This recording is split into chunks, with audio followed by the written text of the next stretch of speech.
dari situasi yang mencekam, berdoa supaya Engkau memberi umat-Mu kemenangan. Sembunyikan hamba di balik salib-Mu saat hamba mengajarkan firman. Dalam nama Yesus.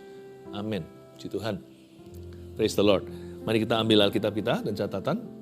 Saya terbeban sekali di saat teduh bersama kali ini untuk mendoakan pekerjaan Anda, profesi Anda, termasuk juga yang belum bekerja, mahasiswa lah, anak muda, anak kecil bahkan. Saya percaya Tuhan itu mempersiapkan kita untuk hari esok yang penuh dengan pengharapan. Apapun yang kita alami hari ini boleh kita memperoleh sejahtera karena rancangan Tuhan selalu rancangan damai. Gak peduli sikon atau situasi kondisi. Dan kita harus punya iman kayak gitu ya. Karena itu saya kasih judul khotbah saya hari ini, guna iman di masa krisis ekonomi dan apa saja. Bukan hanya krisis ekonomi, krisis apa saja gunakan iman. Sebenarnya bukan kita yang menjaga iman. Kita kira kita harus jaga iman kita. No. Iman itu yang menjaga kita di saat-saat susah. Kita baca Habakuk pasal yang ketiga, ayat 15-19. Suatu situasi yang dialami oleh Nabi. Di zaman dia hidup, Israel sedang mengalami krisis moneter. Dan umat Tuhan mengalami paceklik berkepanjangan, belum lagi peperangan. Ya, 11-12 mirip dengan kondisi dunia saat ini. Cuman sekarang ini dunia modern, itu aja bedanya teknologi. Hati manusia tidak berubah dari dahulu kala. Jadi kalau kita renungkan sesungguhnya di bawah kolong matahari nggak ada sesuatu yang baru. Tapi di atas matahari itu ada Dia yang tidak pernah berubah, yaitu Tuhan Yesus. Guna iman di masa krisis ekonomi dan apa saja, Habakuk 3 ayat 15-19 saya baca. Dengan kudamu engkau menginjak laut, timbunan air yang membuih. Ketika aku mendengarnya gemetarlah hatiku. Mendengar bunyinya menggigillah bibirku. Tulang-tulangku seakan akan kemasukan sengal. Dan aku gemetar di tempat aku berdiri. Namun dengan tenang akan kunantikan hari kesusahan yang akan mendatangi bangsa-bangsa yang bergerombolan menyerang kami. Sekalipun pohon ara tidak berbunga, pohon anggur tidak berbuah, hasil pohon zaitun mengecewakan. Sekalipun ladang-ladang tidak menghasilkan bahan makanan, kambing domba terhalau dari kurungan, dan tidak ada lembu sapi dalam kandang. Namun aku akan bersorak-sorak di dalam Tuhan, beria-ria di dalam Allah yang menyelamatkan aku. Allah Tuhanku itu kekuatanku. Ia membuat kakiku seperti kaki rusa. Ia membiarkan aku berjejak di bukit-bukitku. Ayat 15 dulu. Habakuk berkata begini, dengan kudamu huruf besar kuda Tuhan, engkau menginjak laut. Kudanya segede apa? Bisa menginjak laut, timbunan air yang membuih. Ini bukan kuda di dunia. Ini bicara tentang kendaraan Allah. Kalau kendaraannya aja gagah, apalagi orang yang mengendarainya. Dengan kudamu engkau menginjak laut, timbunan air yang membuih. Kok bisa ya? Kok bisa dia punya pandangan demikian? Kok bisa dia itu melihat kebesaran Tuhan? Biasanya orang kalau diimpit masalah, di depan perang, belakang krisis tak berhenti. Kiri kanan roboh 1.000, 10.000. Biasanya orang kecil hati alias tawar hati. Biasanya orang sudah pesimis. Tapi Habakuk malah melihat kebesaran Tuhan di tengah-tengah badai taufan. Dengan kudamu engkau menginjak laut, timbunan air yang membuih. Gimana sih caranya menggunakan iman di saat krisis atau ketika kita dalam tekanan? Pertama-tama kita harus ketahui bahwa faith is magnifying God, not a problem. Iman itu membesarkan, mengagungkan Tuhannya, bukan masalahnya. Dia nggak melihat lautan. Lautan itu biasanya juga menggambarkan permasalahan. Seperti samudra aku, seperti samudra yang ombaknya tidak tenang. Lautan itu mengerikan. Ingat bangsa Israel baru keluar dari tanah perbudakan, langsung disambut apa? Laut Merah. Mereka paling takut itu, mereka sampai bersungut-sungut. Itu mereka gerutu pertama kali. Belum sungguhan officially keluar Mesir, mereka sudah ngomel sama Tuhan, engkau mau kubur kami hidup-hidup ya di dalam lautan. Lautan itu besar, tapi lebih besar Tuhan yang menciptakan. Faith is magnifying God, tidak melihat samudra di depan, tapi melihat Dia yang bisa membelah lautan. Cara kita menggunakan iman di masa krisis ekonomi termasuk, karena uang itu faktor penting ya dalam kehidupan manusia, karena itu nilai jual beli. Bahkan saya dulu pada waktu sekolah teologi, waktu itu ada mempelajari juga riset-riset zaman itu, puluhan tahun yang lalu. Ternyata salah satu penyebab perceraian yang paling wahid, nomor satu itu bukan soal selingkuh saja. Saya terkejut saat itu di zaman itu saya belajar soal konseling segalanya, konseling keluarga. Jadi mau nggak mau harus mengerti riset-riset yang terjadi. Ternyata nomor satu itu adalah soal ekonomi dalam keluarga. Uang memang bukan segalanya, tapi kalau kita tidak punya iman, kalau kita tidak bisa punya pengenalan dan pengertian yang benar akan Tuhan, itu bisa bahaya. Kalau kita melihat di sini, faith is magnifying God, not the problem. Kita melihat Tuhannya, bukan melihat permasalahannya. Lihat ayat 16, ketika aku mendengarnya, gemetarlah hatiku. Mendengar bunyinya, menggigillah bibirku. Coba kita agak lebih detil waktu merenungkan firman. Ketika aku mendengarnya, ini Habakuk dengar apa? Dengar desas-desus perang? Bukan. Ketika aku mendengar kuda yang menginjak laut, kudamu ya Tuhan, yang membuat timbunan air yang membuih itu, ketika aku mendengarnya, aku berkata, how great thou art. Ajaib Tuhan. Ajaib Tuhan, ajaib Tuhan, ajaib Tuhan. Dia terpukau sama kebesaran Tuhan dan keagungannya. Ketika aku mendengarnya, gemetarlah hatiku. Ketika ku renungkan betapa besarnya dirimu, menggigillah bibirku. Tulang-tulangku seakan-akan kemasukan sengal, dan aku gemetar di tempat aku berdiri. Berhenti di ayat 16a. Biar Tuhan yang menggentarkanmu, bukan musuh-musuhmu, bukan problemamu. Gampang, kalau kita nggak gentar sama Tuhan, biasanya kita akan gemetar sama dunia. Tapi kalau kita gemetarnya sama Tuhan, kita sama masalah maju tak gentar, kita tidak akan mudah digoyahkan. Siapa yang takut akan Tuhan, tidak takut sama siapa-siapa atau apa-apa. Ya. Tapi siapa yang tidak takut sama Tuhan, biasanya takut segala sesuatu. Takut gelap, takut bangkrut, takut sakit, takut mati. Atau takut tidak dihargai. Aneh ya, ada nilai tukar secara rohani, ada hukum yang tidak kelihatan. Kalau bibir kita menggigil karena kita itu menyanyi sungguh-sungguh dan mengagungkan namanya lewat lidah bibir kita dan mulutku memuji, biasanya justru hati kita tidak akan gentar menghadapi. Dan ketika kita dalam tekanan, kita bisa tetap optimis, bisa tetap berharap kepada Tuhan. Gemetar hatiku ketika merenungkanmu. Gemetar hatiku ketika aku mendengar kudamu menginjak laut. Sehingga laut itu airnya membuih. Biar Tuhan yang menggentarkan hatimu. Bukan musuh-musuhmu. Jadi kalau saya lagi dalam tekanan, saya noleh ke Tuhan. Ini bahasa kiasan. Noleh ke Tuhan, cara saya noleh ke Tuhan itu lewat doa. Secara pribadi maupun bersama. Waktu saya merenungkan firman Allah itu saya noleh kepada yang Maha Kuasa. Kalau Tuhanku tidak panik, saya tidak panik. Kalau Tuhanku tidak gentar, saya tidak gemetar. Tapi kalau aku memandang wajahnya saat ku menyembah dia, oh gentarlah seluruh jiwa ragaku. Karena dia begitu suci, begitu kudus, begitu mulia, begitu indah. Tak henti-hentinya aku mengaguminya. Terpukau aku dibuatnya. Saya minta Anda belajar sesuatu di sini bersama dengan saya. Mulai hari ini, agungkan Tuhan, bukan masalah. Tidak deny atau tidak menyangkali masalah itu. Sampaikan kepada Tuhan segala kekhawatiranmu, concern-concernmu. Jangan lupa disampaikan dengan rasa ucapan syukur, diakhiri dengan bersyukur kepadanya. Sampaikan dalam segala doa. Tetapi jangan lupa memuji Tuhan dalam segala keadaan. Lihat ayat yang ke-16b, namun dengan tenang akan kunantikan hari kesusahan yang akan mendatangi bangsa yang bergerombolan menyerang kami. Bangsa Israel memang secara real, secara history dan sejarah diserang oleh gerombolan bangsa lain. Mereka dalam bahaya nyawa. Namun Nabi berkata seperti ini, Habakuk mengucapkan kalimat berikutnya nih. Namun dengan tenang akan kunantikan hari kesusahan yang mendatangi bangsa yang bergerombolan menyerang kami. Ternyata Beriman sama Tuhan itu tidak merugi. Kalau kita sedia payung sebelum hujan, paling kita nggak basah.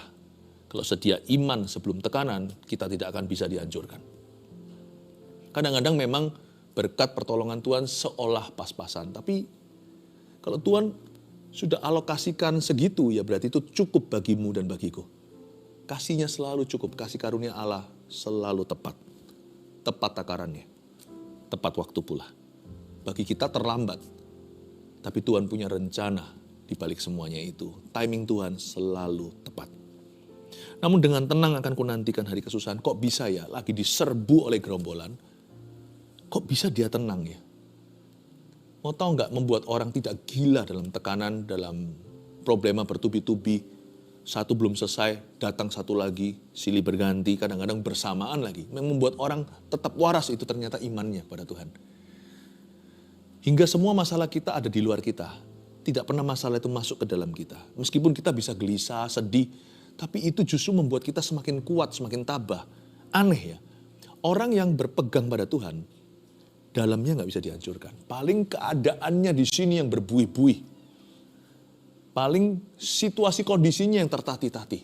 Tapi itu pun selalu ada pertolongan Tuhan yang tepat pada waktunya. Itu yang disebut penyertaan. Namun orang itu sendiri yang menjalani, meskipun dia ngakunya sama teman-temannya, aduh aku sedih. Tapi teman-temannya berkata, kamu tabah kok. Kamu merasa sedih. Tapi kami tidak bisa bayangkan, kalau kami yang alami ini, kami sudah pasti mati. Kamu bisa bertahan. Orang lain yang bisa meneguhkan pada Anda ternyata, Anda tidak selemah yang Anda kira. Perasaan kita bisa gak keruan. Tapi orang lain yang bisa bersaksi, seperti ada sesuatu yang menopang kamu. Namun dengan tenang akan kunantikan hari kesusahan. Kata tenang di sini bukan damai yang palsu, damai yang semu, bukan I'm happy. Bukan, ini bukan happiness. Ini adalah damai yang sorgawi. Ini sukacita yang tidak bisa dicuri. Bukan kita yang menjaga iman kita ternyata. Ternyata kalau kita itu sudah memupuk iman kita ketika krisis datang, iman itulah yang menjaga kita supaya tetap waras, tidak gila, tetap tabah, dan bahkan suatu hari, suatu waktu nanti kita bisa menyaksikan kebaikan Tuhan. Ayat 17, saya tunjukkan sebuah gambaran tentang masa paceklik atau musim kering yang terjadi. Sekalipun pohon ara tidak berbunga dan pohon anggur tidak berbuah, hasil pohon zaitun mengecewakan. Sekalipun ladang-ladang tidak menghasilkan bahan makanan, kambing domba terhalau dari kurungan, dan tidak ada lembu sapi dalam kandang. Inilah picture, suatu portrait, ya, suatu portrait krisis yang terjadi atas Israel. Dan ini masa kering kerontang mereka atau masa mandul usaha mereka itu bukan 1-2 tahun, tapi nggak menentu entah sampai kapan. Tapi Nabi Habakuk berkata, kalau pohon ara sudah nggak berbunga lagi, I'm okay. Pohon anggur nggak berbuah lagi itu berarti nggak ada pesta. Karena pesta kan minum anggur. Berarti sudah tidak ada lagi yang namanya happiness atau kebahagiaan di negeri. I'm okay. Hasil pohon zaitun mengecewakan. Pohon zaitun kan minyak ya. Itu berarti kalau nggak ada minyaknya juga orang biasanya sudah nggak jualan rotinya. Pohon zaitun itu juga bicara tentang urapan, bicara tentang kemewahan. Seperti raja kalau diurapi, itu bicara tentang seremoni. Semua itu nggak ada, I'm okay. Ladang-ladang nggak menghasilkan bahan makanan. Ini sudah, kalau tadi itu baru soal pesta, soal anggur, soal mewah. Ini sekarang sudah naik ke meja makannya. Sudah nggak ada bahan makanan. Ini sudah kepada kebutuhan pokok. Kambing domba terhalau dari kurungan. Nggak ada lembu sapi dalam kandang.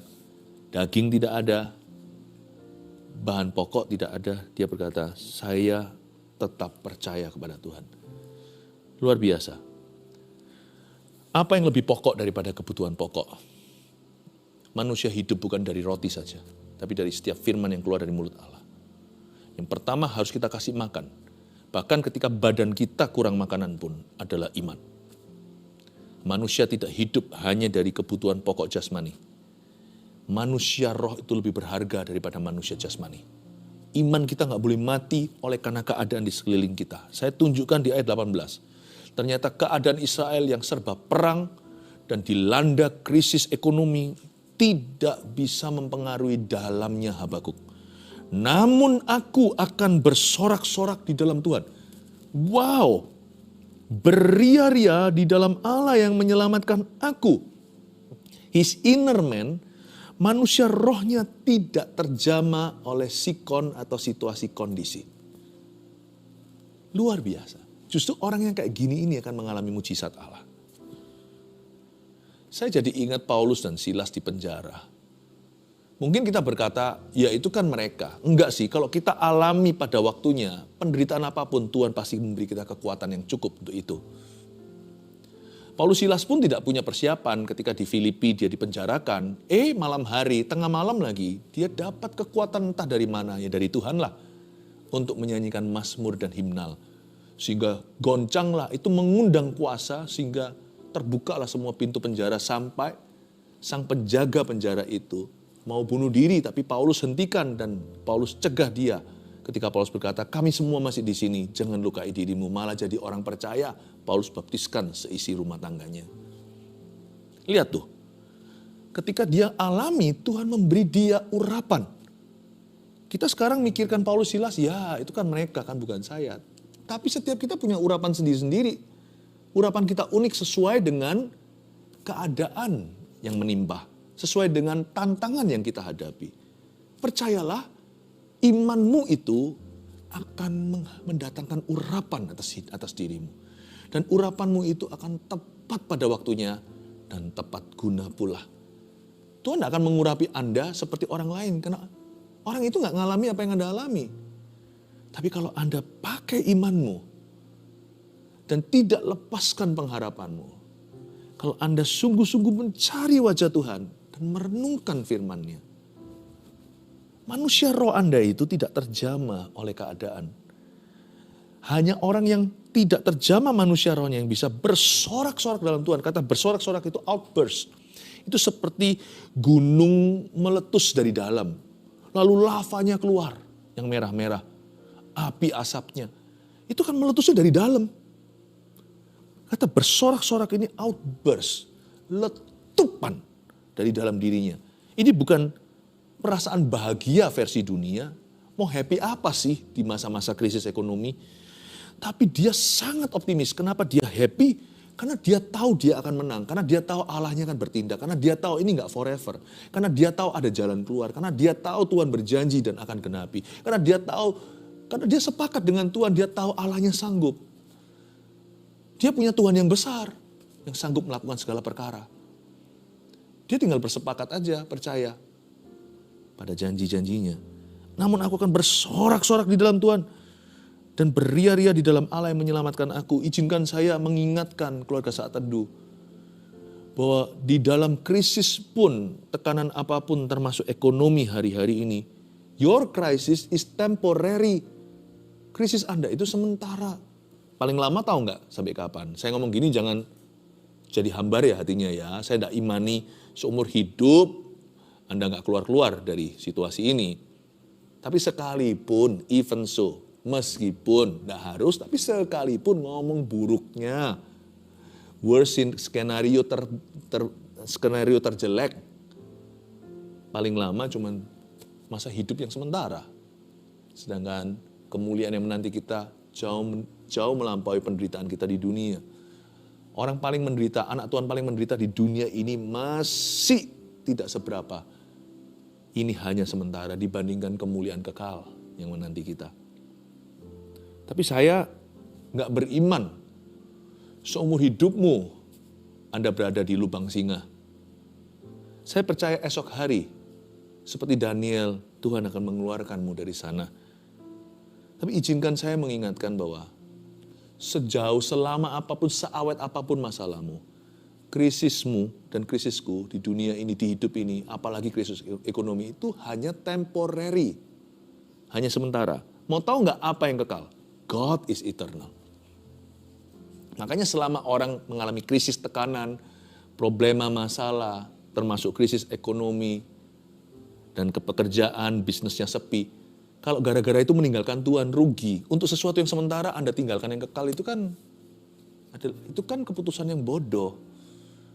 Ingatlah bahwa persoalanmu itu sebentar. Tuhan itu yang lama.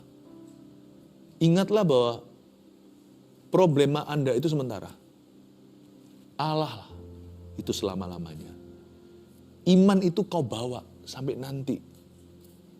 Karena itu jangan kau lepaskan di masa susah. Your crisis, your problem is temporary, but your God is eternal. Di ayat 18, Habakuk membuat keputusan yang sangat benar. Masalah boleh datang dan masalah masih tinggal. Dia belum pergi juga meskipun aku sudah mengusirnya berkali-kali. Tapi aku akan tetap bersorak-sorak di dalam Tuhan. Yang ini tidak boleh ganti. Masalah silih berganti, yang ini harus tetap terus. Yang ini bukan hanya tetap terus, harus terus tetap. Selama-lamanya menetap. Aku akan bersorak-sorak dalam Tuhan, peduli amat keadaan. Aku akan beria-ria di dalam Allah yang menyelamatkan aku. Ayat 19. Allah Tuhanku itu kekuatanku. Ia membuat kakiku seperti kaki rusa. Ia membiarkan aku berjejak di bukit-bukitku. Ayat 19, Habakuk menubuatkan bahwa ada 3 guna iman di saat dia menghadapi tekanan yang kita bisa contoh dan jadikan teladan.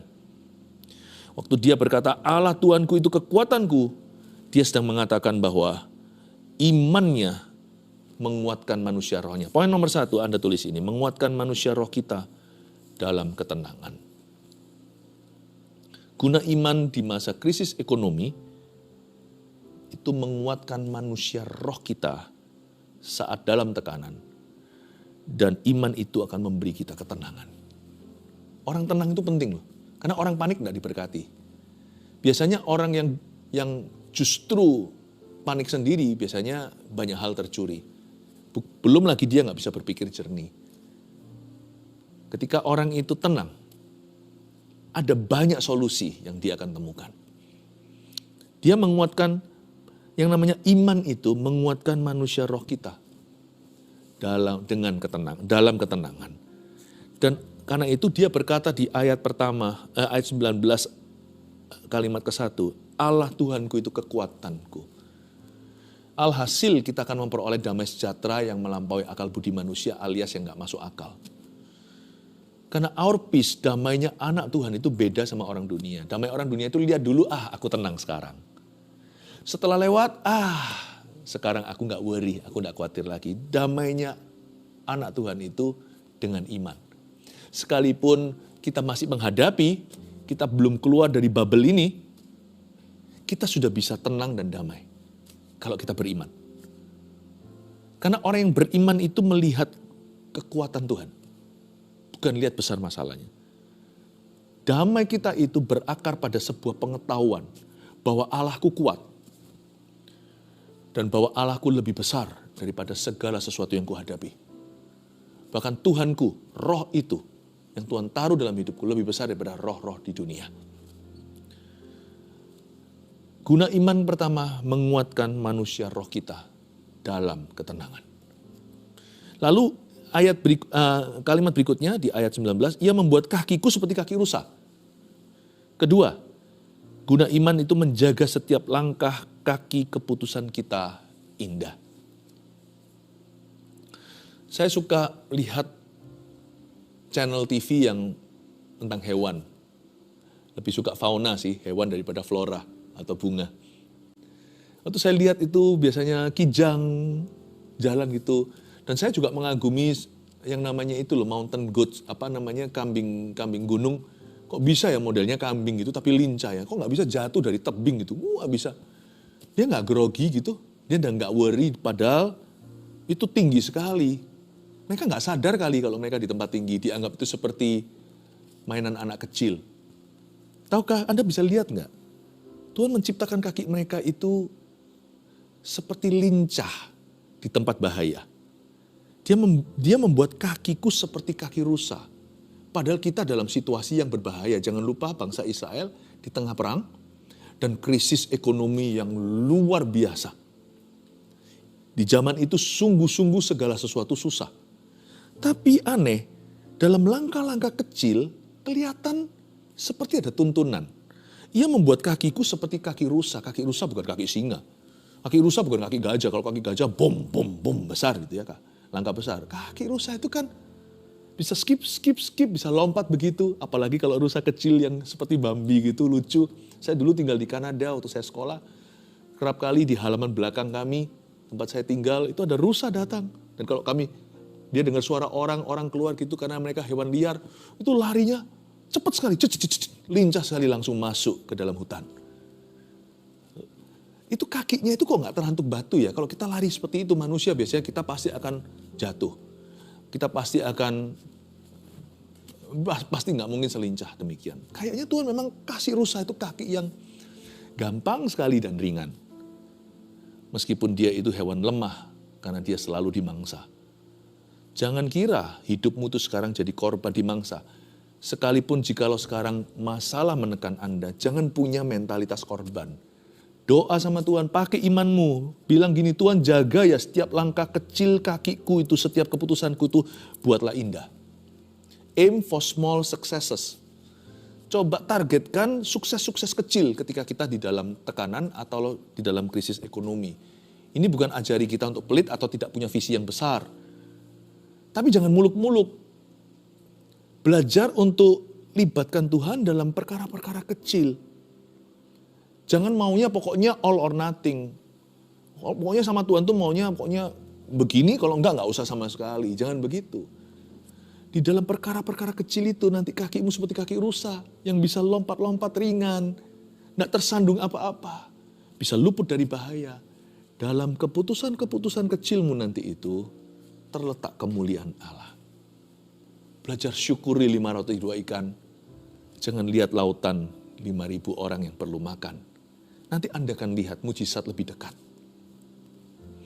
Menjaga setiap langkah kaki keputusan kita itu indah. Aim for small successes. Ia membiarkan aku berjejak di bukit-bukitku. Kalimat terakhir di ayat 19. Kok ada kata ia membiarkan ya, seolah-olah tidak disadari, tidak terencana. Betul sekali. Guna iman di masa krisis ekonomi. Nomor 3, menghasilkan keberuntungan yang tidak direncanakan. Saya mendapatkan rema ini waktu baca kalimat ketiga. Ia membiarkan aku. Seolah-olah tidak disengaja. Saya jadi ingat waktu Ruth lagi memungut. Itu bos kan beritahu sama hamba-hambanya, kalian ya, jatuhkan aja tuh gandum supaya dia pungut. Jatuhkan banyak bereva-eva, berliter-liter. Seolah-olah kalian klamsi atau kalian cerobos sekali karena ada hukum di Israel. Kalau untuk orang janda, untuk yatim piatu, untuk orang kaum fakir miskin. Mereka kalau pemungut-pemungut dari juragan kaya itu kalau jatuh nggak boleh diambil lagi. Hukum Taurat melarangnya, itu bagian untuk orang-orang yang papah. Tapi Boas beritahu, kamu jatuhkan sengaja ya untuk si Ruth. Membiarkan jatuh. Membiarkan gandum itu berserak-serak. Ia membiarkan aku berjejak di bukit-bukitku. Percayalah, dalam perkara sederhana kalau Anda bisa dipercaya, nanti perkara besar itu datangnya dari Tuhan.